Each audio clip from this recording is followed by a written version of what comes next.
Hold on for a second. What's up, YouTube family? I would like you guys to make sure you like and subscribe to our video. It would help us get into the algorithms so we can be seen and bring more engaging content to you guys. So like I said, like and subscribe to our YouTube channel. Appreciate you.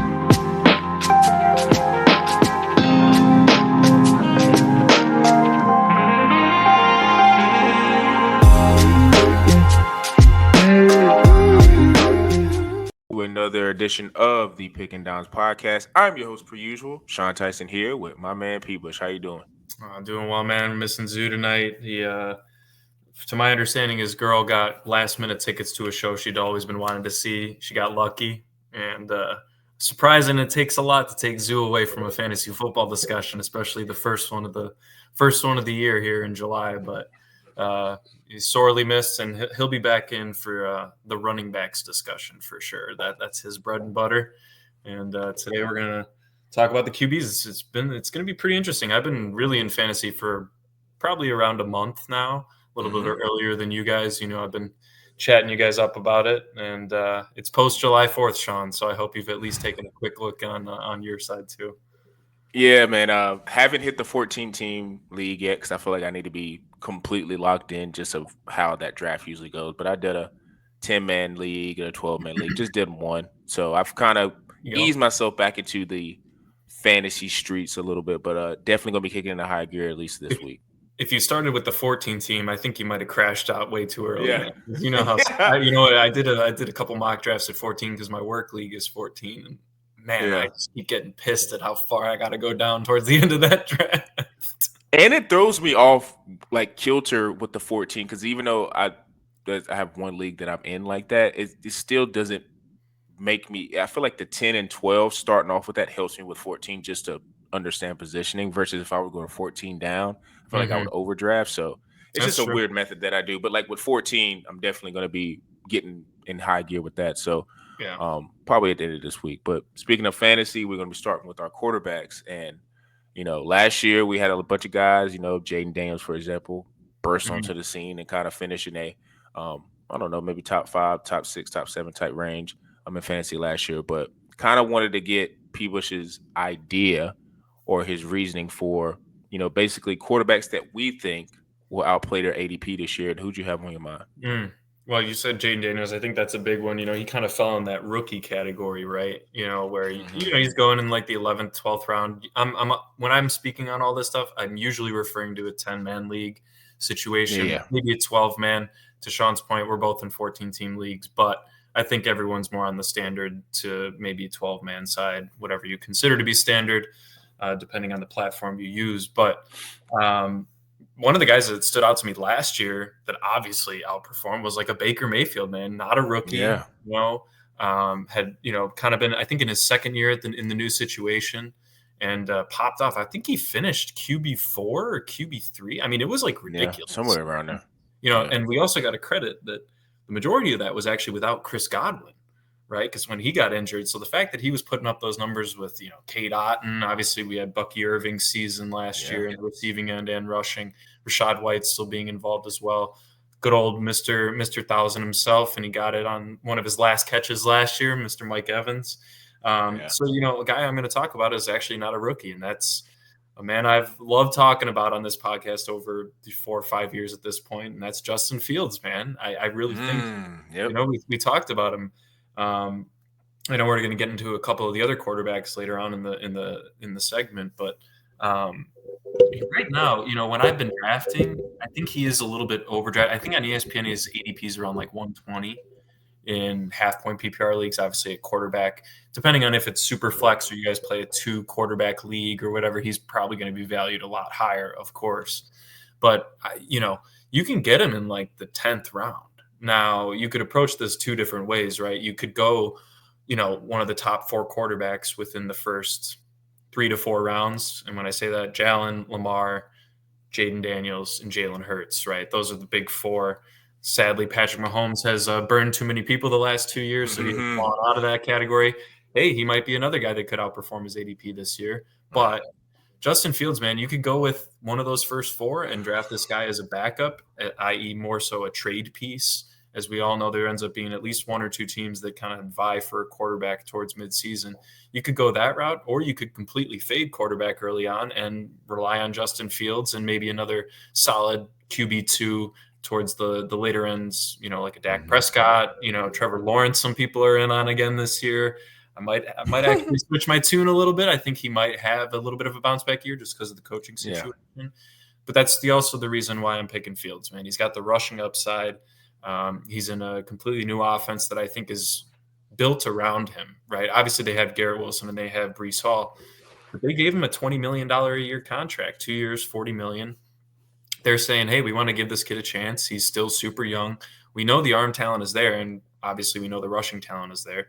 But people forget, man. I mean, he had the Steelers, I think, at 6-2 last year, or He 5-1 did. or something like that, and they pulled him for Russell Wilson.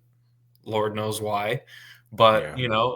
before that, his last year in Chicago, the man rushed for almost 1,150 yards. That is absolutely asinine, man, for a quarterback. The only other guys we've seen do that, Lamar, Michael Vick, right? It's very few companies. So this has always been a good fantasy quarterback. Fields has always been a good fantasy quarterback since he burst onto the scene. You can argue about how he is as just an NFL franchise quarterback. That's fine, but we're here talking about fantasy.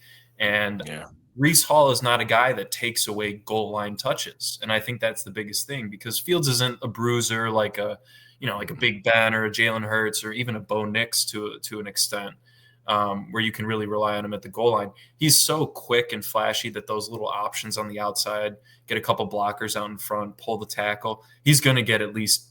I would be willing to bet he's probably going to get at least 6 rushing touchdowns this year, and then he loves his top wideouts, man. That's what he's always done. He did Mhm. it with DJ Moore. We saw him even do it a little bit with Darnell Mooney early on before they got DJ Moore. Um, and then obviously he was not really feeding George Pickens all that much, I guess, last year, but that was Mm. more so potentially of a head case issue and just coaching, Yeah, I you think know, so. just a Pittsburgh situation.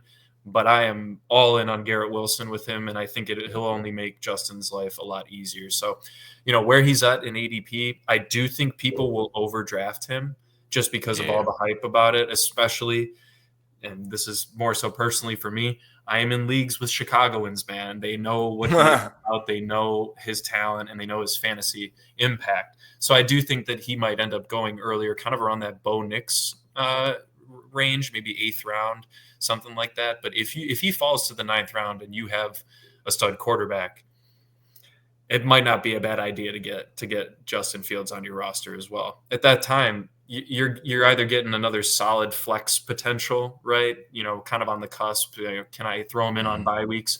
Or you could get a stud quarterback that you could start, right? Or you could pair him up with maybe one of your other flex guys that you've drafted in the draft and upgrade at the flex position. So I just think his upside is all there. And I think he can outperform a couple of the other guys in his range, like a Baker, a Brock Purdy, a Justin Herbert, and a Bo Nix. Yeah. I'm with you on Fields. I kind of figured that would be somebody's pick Hmm. because he just is really just the rushing upside. Yep. And also, too, the commitment of the money. Plus, I mean, we just saw Garrett Wilson get his extension. Yep. He's one of those receivers where it's like it really doesn't matter who's playing quarterback.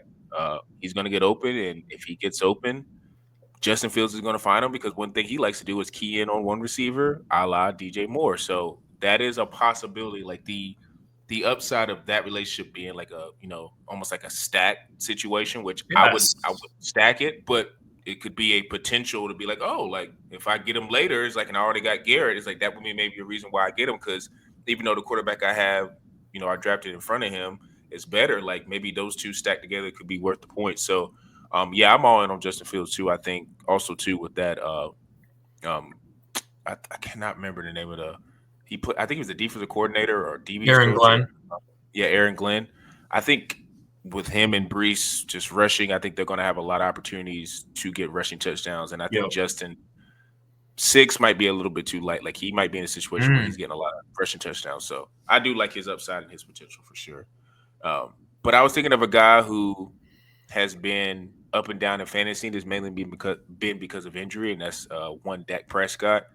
Mm. I more than most people was very, very, very, very happy that Dak got another weapon, a Yes. legitimate weapon in George Pickens.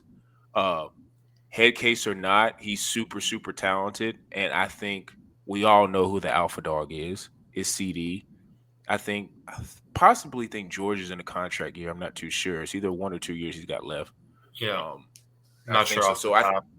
but I think he's in that range, and with that, I kind of think he's going to be on his best behavior because he wants to get to that second contract. Because I True. mean, honestly, last year with Russell Wilson and Justin Fields, like he put up decent numbers, but I think he understands that hey, if I, you know, get my act together and I'm with Dak Prescott. I mean, I don't know how many years Dak Prescott's got left, but he's going to know that this is one of the better quarterbacks in the NFL. So I was factoring that in. And also, man, Dak, when he's rolling, he like has the potential to be a top 5 quarterback. Like Yep. I think he had 1 year, a couple years ago, where he finished in like the top 3 or 4. Yeah. So to me, He that threw for shows like me, 5,000 yards. Yeah. yeah.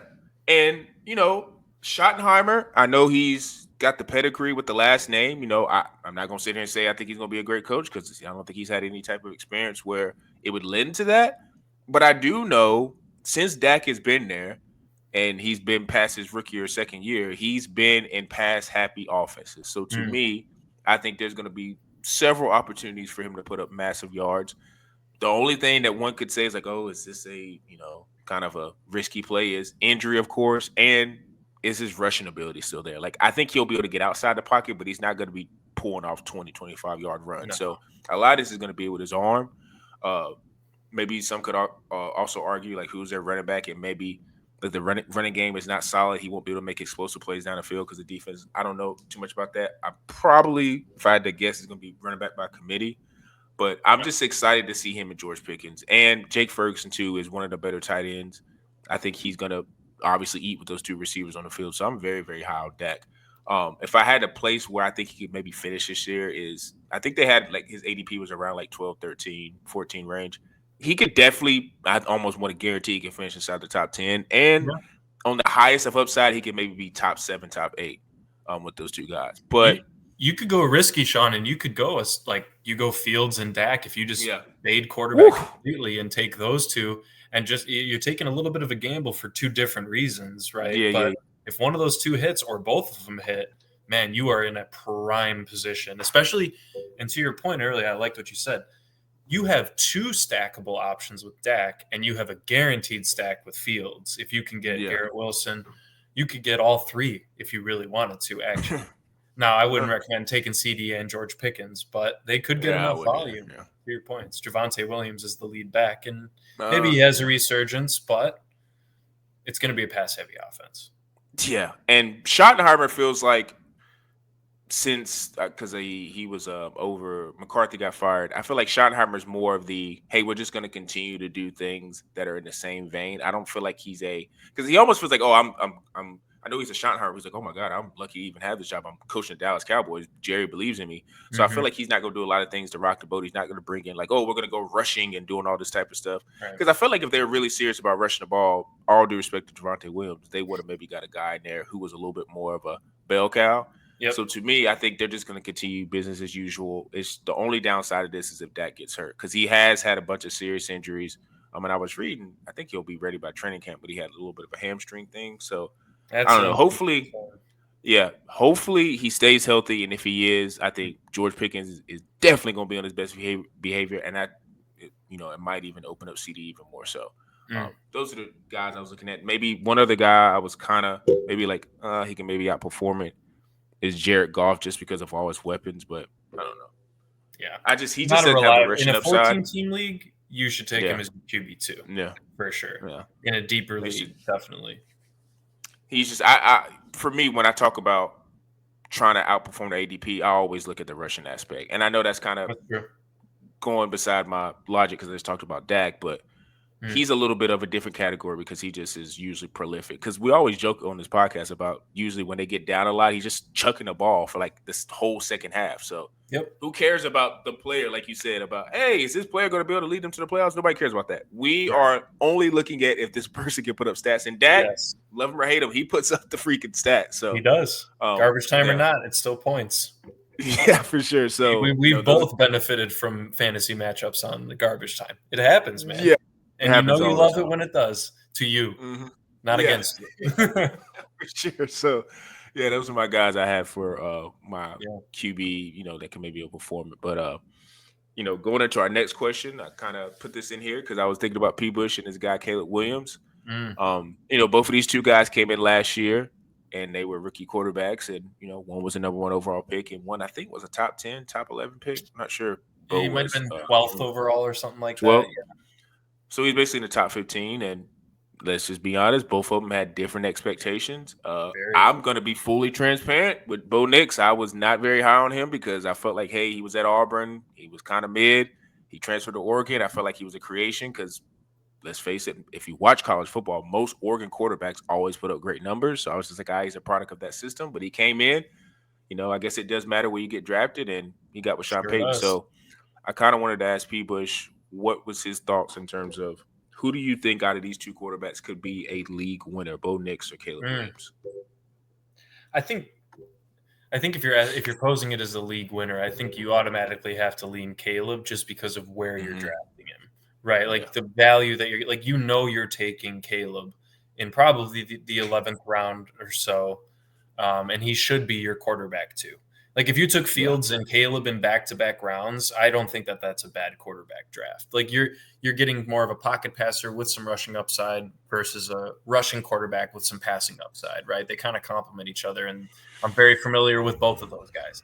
I'm also very familiar with Bo. He's my dynasty quarterback, right? I actually did Yeah. believe in him more than I believed in Penix. We'll see how that pans out this year because I am curious. Yeah. I thought maybe you might mention Michael Penix as an upside guy for I you. had him on there. I had him on there. I Yeah, had him on there. because I considered him too, but I think I got to see it a little bit more. We got a small sample size last year Mm-hmm. and very uncertain with the Kyle Pittses, right? Is Darnell Mooney, whatever, all that. So Yeah. Bo Nix, man, I mean, one thing I love about his situation, I love the Evan Ingram edition. I think that gives him Yes. Matt. such an outlet. I mean, we saw it outside of last year when he had injury issues. The year before that, man, he had like 140 targets and like 107 catches. I mean, with Trevor Lawrence. So he's dealt with young quarterbacks before, right? I think he's going to a situation that Bo Nix is a big beneficiary of the fact that he has the number one defense in the league and he is one of the best coaches in the last 20 years. But you can't just say, oh, he's not a great quarterback because he's got all that. No, that's to his benefit, man. Like he's going to Yeah. play better because he might not have as much pressure because the defense can stave off opponents, and he can trust Sean Payton. But he also, if you've seen clips, he gives it back to Sean Payton. He kind of keeps him in check a little bit, which we didn't see Russell do, and that obviously flamed out. Yeah. So I like Bo. I do think that I can't consider him a league winner because you're probably drafting him as your number one quarterback. Unless Yeah. if you're taking Bo Nix as your quarterback too, you're gonna have to take him in like the seventh or eighth round. And I'm sorry, you shouldn't be taking your I maybe think he's going as a Russ, QB1. maybe Yeah. Fields just because of the rushing upside. But the thing with Bo compared to Caleb, they both rush for around the same amount. I think they Yeah, rush for they did. I was looking that 500 up. yards each. But Mhm. Sean, the difference is this is the thing. We don't have an idea of what Ben Johnson's going to do with Caleb Williams, right? He could be very much treat him like Goff, right? Where he was just a pure pocket passer. But we know he's way more athletic than Goff. So I'm sure they will. But I do think they'll be more careful with Caleb Williams compared to Denver, Sean Payton almost treats Bo Nix at the goal line a little bit like Taysom Hill, which is funny to think Yeah. about. He does kind of use because he is a bigger guy. I mean, he's not small. He can Yeah. he can pack a punch. He had 4 rushing touchdowns, and he actually had a receiving touchdown last year too. Um, but he also threw double the amount of picks as Caleb, so slings it a little bit more. I'd say he's not as much of a very pointed passer compared to Caleb. And really, it just comes down to I believe in Ben Johnson a little bit more. I think he'll find Caleb's strengths. He has a lot more weapons. I love Cortland Sutton. For sure. RJ Harvey's getting way too much hype right now, in my opinion, and I do love the Dobbins edition for him. But I am Yeah. curious to see. Once again, Peyton loves those committees, man, from Sproles and Ingram back in the day to Kamara and Ingram and so on and so forth. He's going to approach it the same way. You do have to respect it as a defense, which could help Bo open up the offensive passing game a little bit more. But I just think Caleb is going to progress. Maybe not fully this year. I think it'll take till year 3. But if Mhm. you're talking about a league winner, I'm taking it as my second quarterback. If he happens to have a top 10 QB season, you're looking at an absolutely beautiful trade piece. And you could argue that that is also a potential league winner option when you can just trade up your team with guys that you have Mhm. on your bench.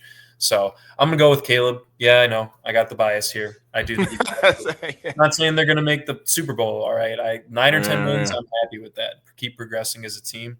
But I just think the draft value of Bo, he's a good player and he's great for fantasy, but you're betting on him being your quarterback one. And there are some other guys in that range that I think I'd have a little bit more certainty on.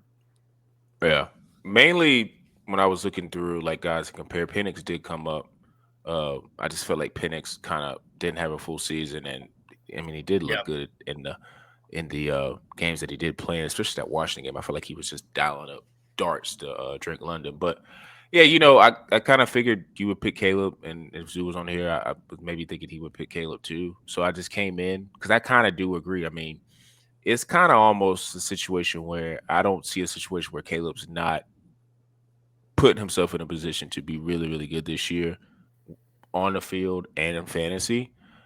So I was kind of thinking about like how could I make the case for Bo, and mainly the two or three things that came down to is, look, man, Sean Payton knows how to deal with quarterbacks. He just knows how to get the best out of each guy that he plays with. Now we do understand that he had Drew Brees and yada yada yada, but to your point, he had Taysom Hill, made him, basically a glorified tight end receiver guy out there and made him decent to where it's like, hey, we can run an offense with him.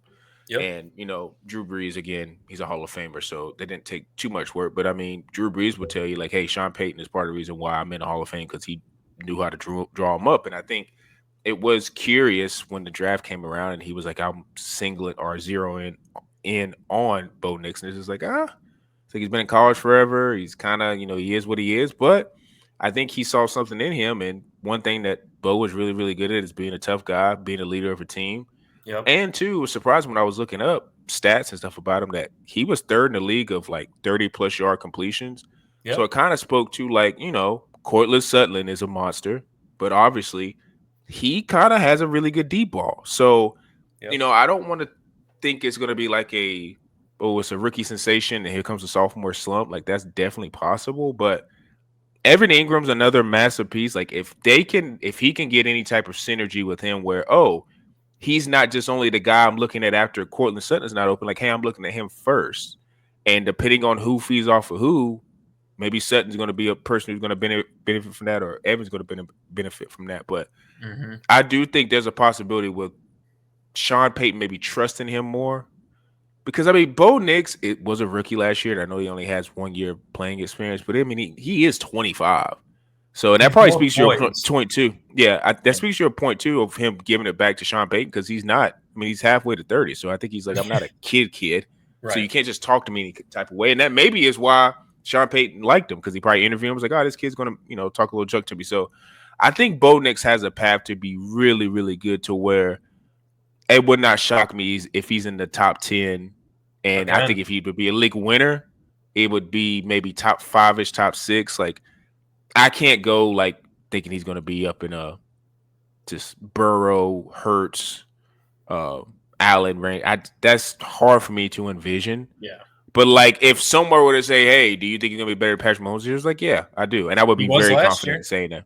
Yeah, I would be very confident in saying it because I'm to your pretty sure, point, Sean, he they're was really QB8.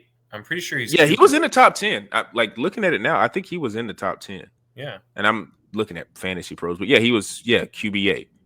Yeah. QB9, QB8. So yeah, so it's not like I'm looking at the list now. I would not be shocked if like I don't think he could be better than Lamar, Josh, Jaden, Joe, Jalen. Sam But after Darnold. that, Like Sam like Darnold was in that list. Baker Mayfield was in that yeah, list. Right? Those are all guys I he could mean be above. yeah, Kyler, Bo. I mean not Bo, but Baker. Yeah, Patrick. I think he could be easily in the top 6, 7. So Mm-hmm. maybe that gets you to a point where it's a league winner, and if that's the case, then you're doing well. But yeah, it's just I came on thinking like, hey, let me see if I can make an argument for Bo. But I think it obviously, is if an I'm a betting argument. man, To no, me, it's definitely an argument. But it comes down to Caleb's the just draft capital. That's I think what it's coming yeah, down to for me. You have to bet on Bo being your quarterback one because then you're overdrafting a QB2, right? Whereas if you're drafting Caleb in the 11th, that's a pretty solid value for an upside Mhm. backup quarterback for your fantasy team. Well, speaking of QB2s, Mm. I thought about this. This is another one where I was shuffling a bunch of different names, but I was just wanting to stick with guys who are in the same draft class that kind of was on that, hey, they played a little bit or didn't play at all. And these two guys I'm talking about is Drake May and JJ McCarthy. And I kind of wanted to pose a question again to the guys. And right now it's just P. Bush. If you're just wherever you are in a draft and these two guys are on the board and you're like, hey, I kind of want to, I think I hit it out the park my first quarterback, but I kind of just want to back up that's maybe got a little bit more upside, and I think he could maybe pop if I do draft him here. Drake May, JJ McCarthy, who are you taking as your QB2? I thought this was actually the best question, like for difficulty Yeah. of deciding between, because you're talking about Drake May, who's on an offense that is for sure, with Mike Vrabel at the helm, run heavy. And they Mm-hmm. drafted a running back in the first round of Travion Henderson. They have Yep. Ramondre Stevenson there already. They did add Stephon Diggs, which I do think indicates that they want to give him some sort of help. And they also drafted Kyle Williams, Yeah. Stanford, if I remember correct. Or am I wrong there, where he's out of? Kyle Williams, I think he's Stanford. I don't know. Yeah, I'm Honestly, blanking don't on really it, know. but that might be Yeah. a Io Manor though for the Titans. But uh, Yeah. besides the point, obviously my boy Pop Douglas is there. We have some really good young wide receivers, and then they got your old friend in Mr. 14 team league over here, Hunter Henry at tight end, Yeah, still old reliable, up there with for the Mike sure. Gesicki's of the world, those Hmm. flyer tight ends. So he has some good options up there in New England, but I think the upside for him is, if you look at his numbers, they weren't sensational last year. Hmm. You have to take into account that he only started 12 games, right? So I think he only had like 2,600 passing yards or something like that. Maybe like 18 passing touchdowns, and he did throw a lot of picks. But look, he's a rookie. He's in a new situation. I do want to say that gives him a little downside compared to McCarthy, because McCarthy actually inadvertently got the same treatment that Mahomes did. I'm not saying I'm comparing talent, but Mahomes Yeah. sat out his entire first year. People forget that. He got to watch Alex Hmm. Smith play and learn, watching Andy Reid be a coach, see how he works with a veteran like Alex Smith, right? And just continue to absorb the offense. And he had the continuity of that same head coach when he took over. Well, JJ McCarthy's in the same exact situation. The only thing that scares me is that he had 2 surgeries. I didn't realize that he had Yeah. Yeah. second knee surgery in November to repair. I don't know if it was something that went wrong in the first, or it was just something Yeah. further that they found and wanted to get it handled. I think it was just cleanup, but yeah. It might have been cleanup, and that's fine. If it, invasive or not, it's still a surgery, right? And it is Yeah. on something that is a crucial ligament for football players, let alone all athletes. So, um, on the McCarthy side, Kevin O'Connell is an unbelievable offensive head coach. I think he's the Yeah. best in the league. I love watching him coach. I love the schemes he puts together. You're talking about him having 3 top tier weapons in TJ Hawkinson, Jordan Anderson, pending trial today. I did not see a verdict come through quite yet, and then obviously Jetta. So he's got Yeah. options. They added Jordan Mason to complement Aaron Jones, so they'll have a quality, not standout, but quality running game to pair up with McCarthy at the helm. And we saw what he did for Sam Darnold. Now, Darnold Unbelievable. Yeah. didn't have pressure, right? And I think that's the thing that we have to consider. McCarthy has pressure. He got hurt. He was overdraft as a rookie, in my opinion. Yeah. A lot of people didn't like him, how he played at Michigan, because they were a run first and defensive team, right?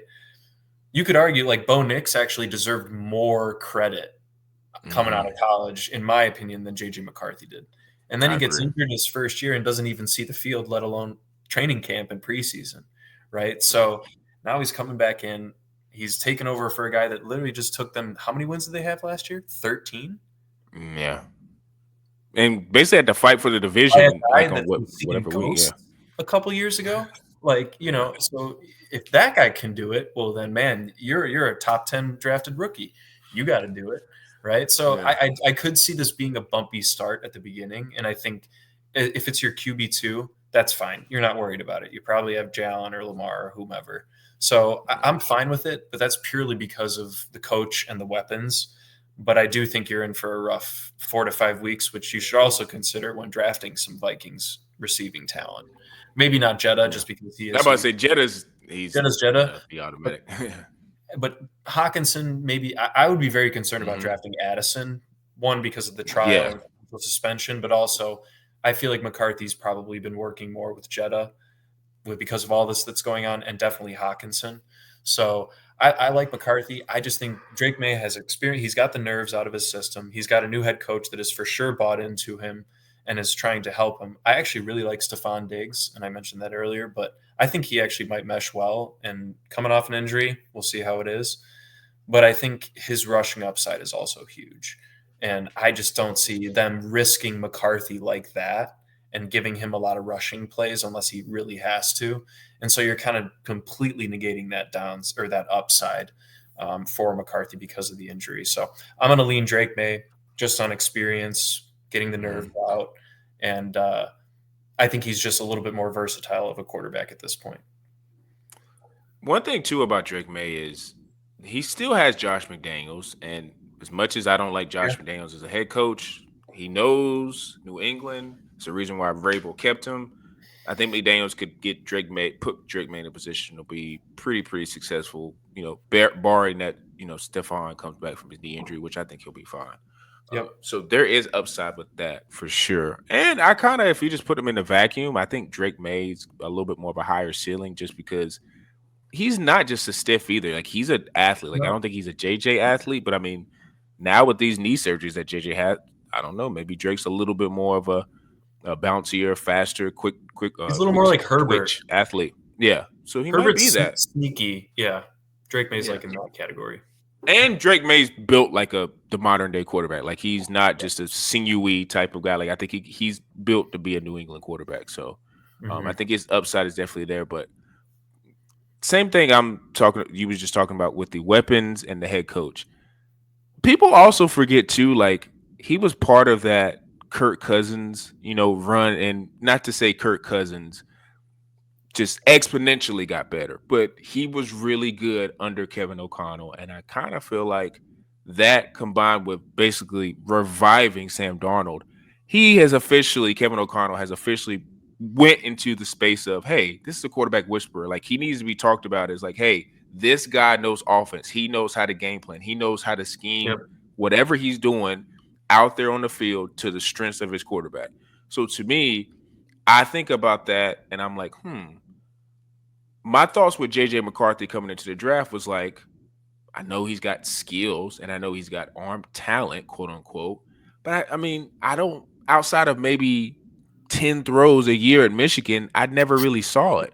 Right. And then I started thinking to myself, I was like, well, part of that reason was you're dealing with Harbaugh. Like Harbaugh, no matter where he's ever been, Stanford, Michigan, 49ers, now with the chart, like, and it's now that when I was thinking about it too, was like, it's kind Herbert. of unfortunate because I've kind of looked at Herbert like I think you're a great quarterback and you have all the skill, but it feels like you're a little bit more, you're held back more because of just the nature of the offense. And I feel like maybe with McCarthy, that was what was going on because Hmm. I just could not see when he was, being talked about during the draft, like everybody was just so high on him. I was just like, I don't see the high level throws. Like he makes one or two a game. He's not making a lot during the season.